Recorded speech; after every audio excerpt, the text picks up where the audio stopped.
Police department, fire department, NDRF, SDRF తో పాటు revenue department, LN departments అన్ని, Panchayati Raj, RWS, irrigation ప్రత్యేకంగా దీని మీద ఇన్స్ట్రక్షన్స్ ఇవ్వడం జరిగింది. బండ్స్ ప్రాబ్లం ఉన్న చోట ఆ ఏరియాస్ లో ముందే ఐడెంటిఫై చేసుకుని వాటన్నిటి దగ్గర కూడా ఈ శాండ్ బ్యాగ్స్ దగ్గర నుంచి ప్రతి ఒక్కటి కూడా ఎక్విప్మెంట్ అంతా రెడీ చేసుకోవడం, ఒక విఆర్ఓ స్థాయి వ్యక్తిని కూడా దాని మీద ఒక మానిటరింగ్ కి అక్కడ ఆ ఏరియాస్ లోని డిప్యూట్ చేయడం కూడా జరిగిందండి.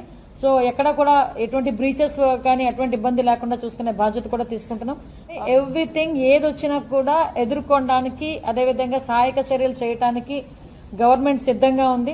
ఎటువంటి హ్యూమన్ లాస్ జరగకూడదు, ప్రాపర్టీ లాస్ కూడా మాక్సిమం మినిమైజ్ చేయాలి అన్న దృక్పథంతో ఈరోజు క్యాటిల్ లాస్ గానీ హ్యూమన్ లాస్ గానీ ఉండకూడదు అనేది టార్గెట్ గా పెట్టుకుంటున్నాం. ముఖ్యంగా సోషల్ మీడియాస్ లో కొన్ని చోట్ల చాలా మంది ఫేక్ ప్రచారాల్ని చాలా ఎక్కువగా చేస్తున్నారు. ప్రజల్లో ఒక పానిక్ సిచ్యువేషన్ ని క్రియేట్ చేయడానికి చూస్తున్నారు.